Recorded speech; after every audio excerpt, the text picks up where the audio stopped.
Seja bem-vindo e o campeão é a partir de agora na Rádio Observador para avaliar e pontuar os protagonistas do desporto. Estão hoje comigo o Gabriel Alves, o Augusto Inácio, o Pedro Henriques e o Luís Pinto Coelho. Eu sou o Nelson Ferreira. Vamos falar do Benfica e dos possíveis adversários no play-off da Liga Europa e também vamos olhar para o mercado de Benfica, Sporting e Futebol Clube do Porto. O Benfica que já tem então possíveis adversários caso entre nesse play-off da Liga Europa. Para isso ainda tem de vencer o Hearts da Escócia.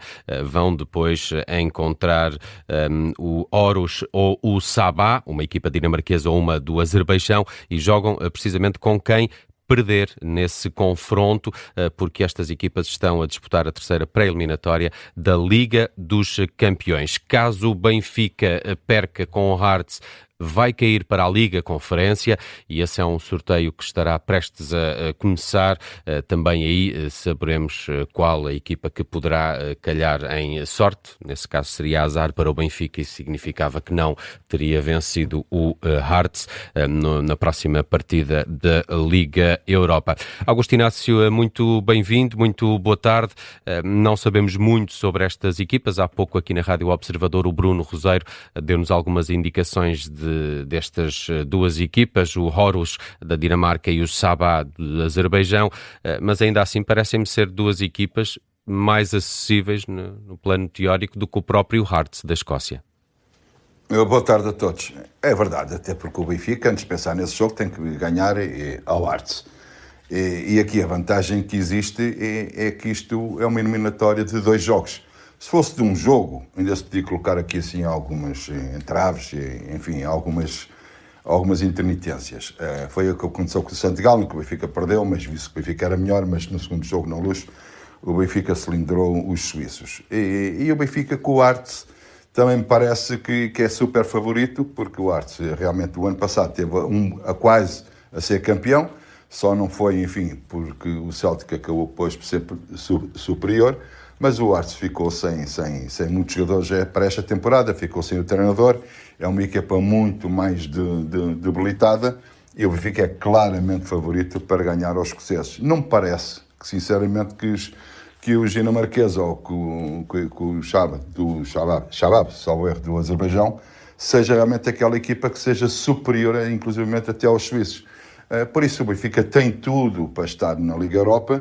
E só seria e se não for à Liga Europa, será realmente um escândalo, porque o Benfica é tão superior a essas equipas que eu não coloco, eu pessoalmente, qualquer dúvida que o Benfica vai estar na Liga Europa. Mas claro, é só para realizar e o Benfica tem que respeitar todos os adversários.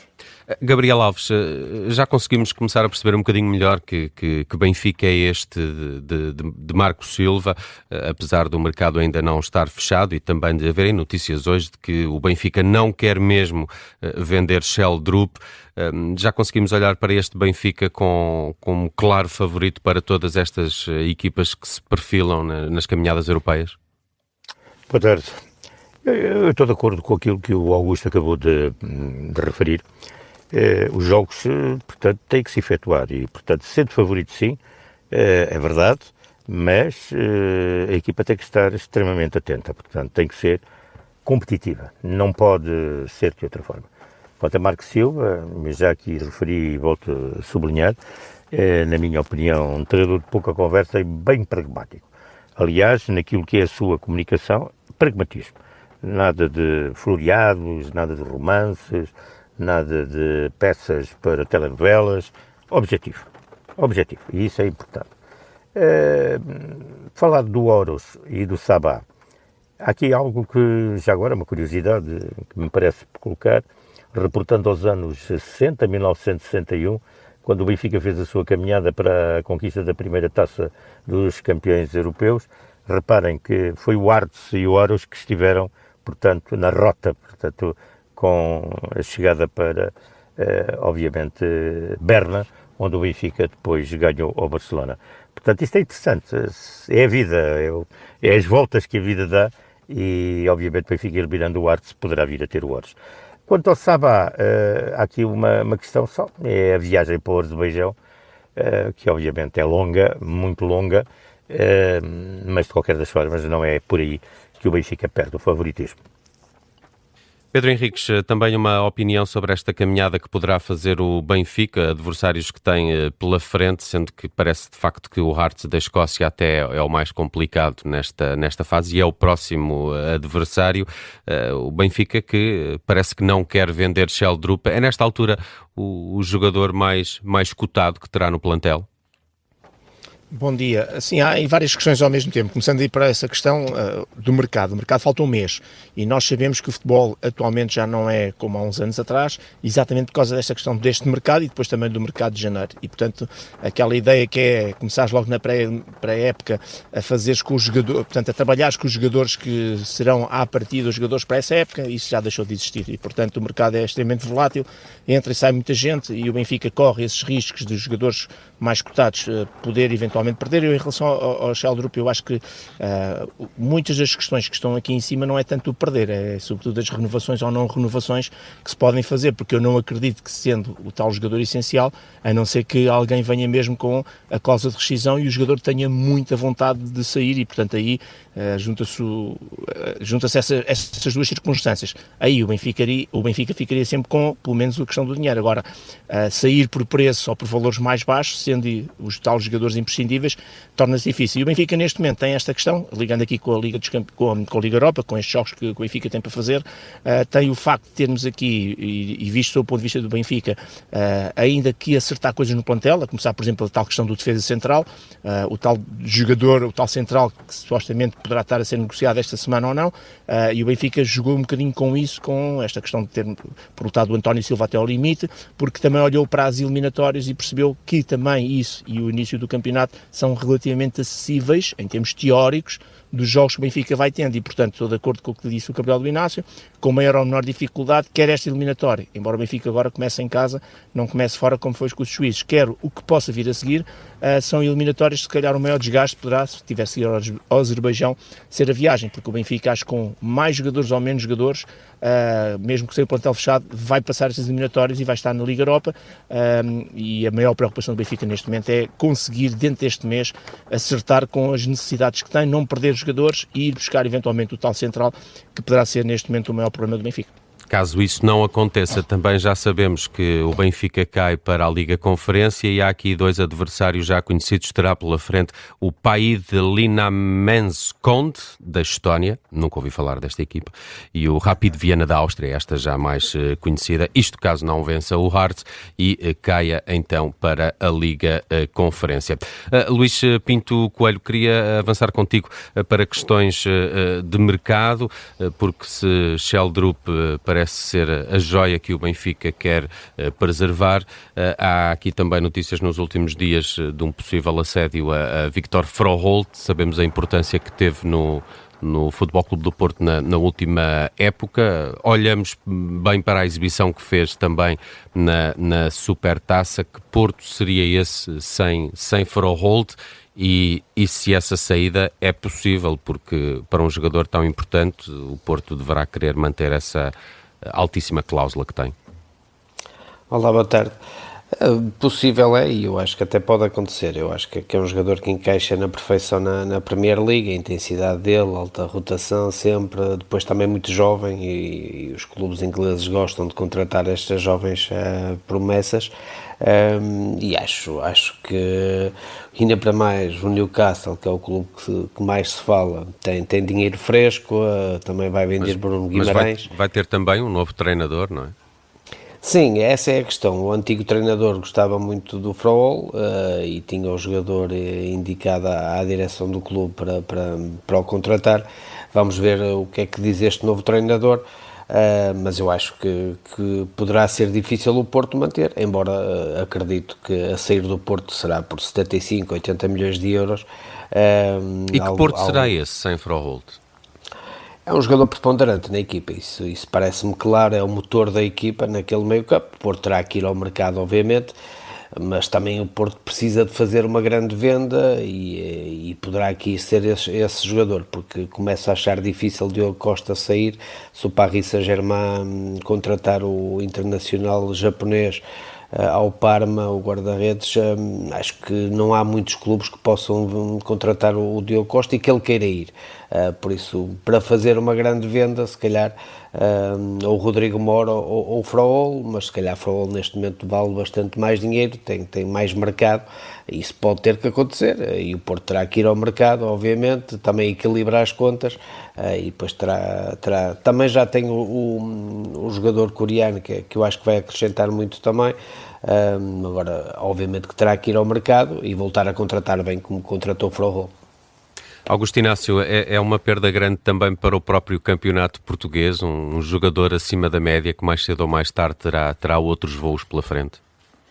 Olha, este jogador, Esfaralde, encheu realmente o campeonato do ano passado. É realmente um jogador jovem com uma frescura muito grande. Eu até diria, em tom de brincadeira, que o Porto com o Farolde entra sempre com 12 jogadores. E se perder o Farolde, então só vai jogar com 11, porque o Farolde em campo vale por 2. É um jogador realmente elétrico, eu acho que ele tem 2 ou 3 pulmões, que ele nunca se cansa, vai à frente, vem atrás, faz golos, constrói, destrói.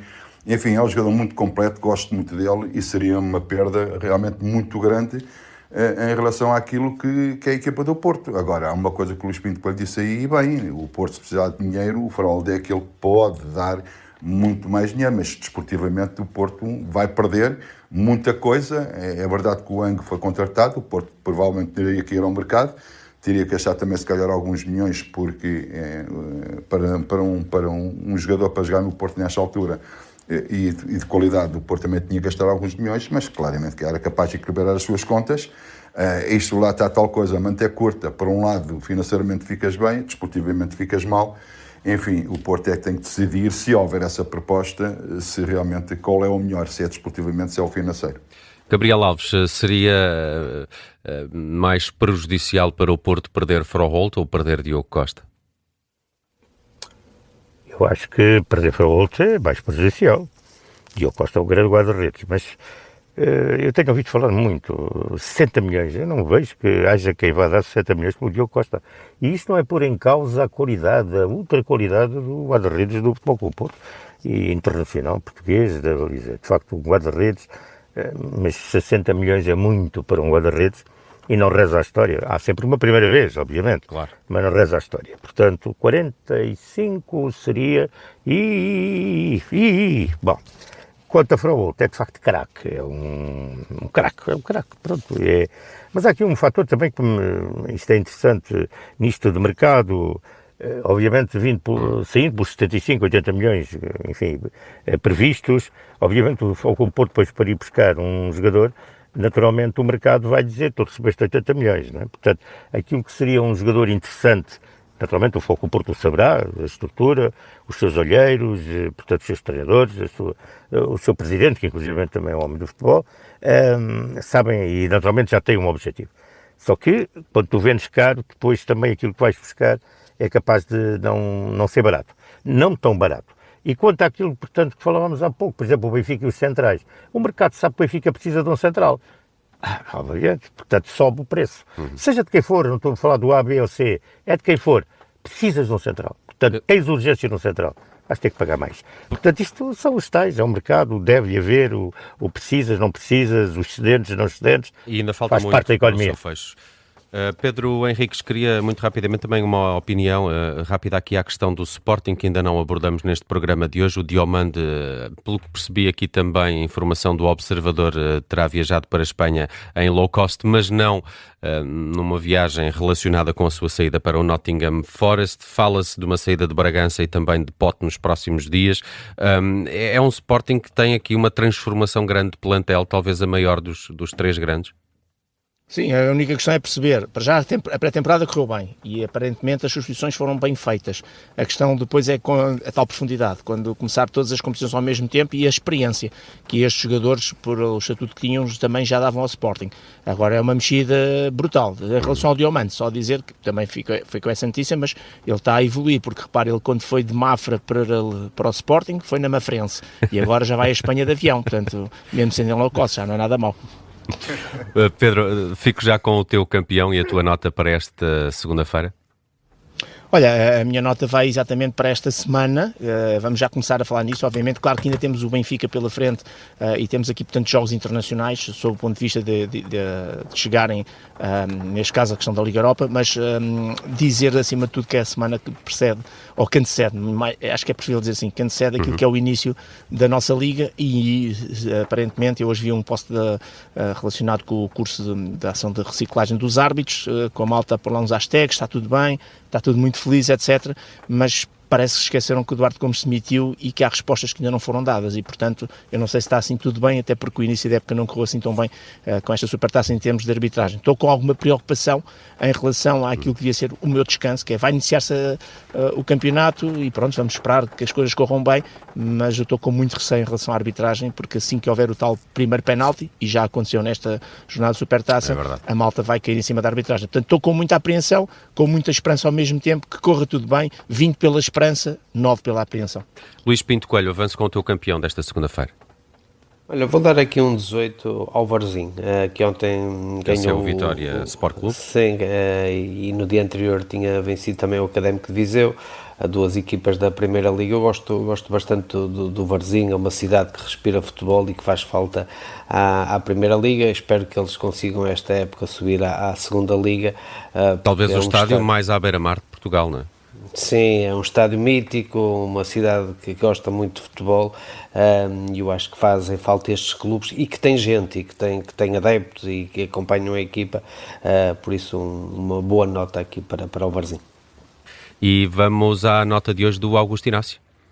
Olha, para já nota 18 para dois grandes jogadores do handball do Sporting que se transferiram para o Flensburg da Alemanha, e o Sporting fica sem dois grandíssimos jogadores, o Francisco Costa e o Martin Costa, que não vão representar mais o Sporting, mas o que eles deram ao Sporting foi extraordinário, nota 18. Inácio, mas é só para a próxima época, eles ainda ficam este ano. Olha, também, obrigado pela correção, que estava convencido já tinha sido este ano, e obrigado pela correção mesmo. Mas queria dar nota 18 ao Futebol Clube do Porto, ganhou a Supertaça, eu estive lá no estádio, um grande espetáculo, tudo muito bonito, tudo muito bom. Aquele relevado é que foi uma miséria, nota 0 para aquele relevado, que foi realmente uma vergonha, e só houve uma lesão, podia ter havido muito mais. Mas não queria deixar de falar aqui do Torriense, nota 17 para o Torriense, que grande jogo que o Torriense fez, acho que tem equipa este ano para lutar para a subdivisão, e tem lá um jogador que parece que vai ser transferido, que é o Léo, número 6, um jogador brasileiro, que eu gostei muito, muito, acho que tem o futebol para jogar num dos grandes inclusive, mas que parece que vai sair do Torriense para um campeonato inferior. Mas, de qualquer maneira, Torriense, parabéns, nota 17. Gabriel, estamos mesmo com pouco tempo, apela à tua brevidade. Fala-se muito das redes sociais e daquilo que é o negativo das redes sociais. Mas também, as redes sociais, por vezes, têm coisas altamente positivas. E eu vi esta fim de semana tudo o que envolveu, portanto, o desaparecimento da lenda 6 do futebol italiano, Milan Baresi. Foi de facto muito bonito tudo o que lá foi posto, maioritariamente por italianos, obviamente, mas também ao nível do planeta. E fez-me lembrar Eduardo Galeano, o escritor que falava do futebol como uma festa para os olhos, uma música do corpo, e o futebol uma religião que não tem ateus. 20 para Baresi. Amanhã voltamos a falar de desporto depois do Jornal da Uma, na edição de terça-feira de O Campeão É.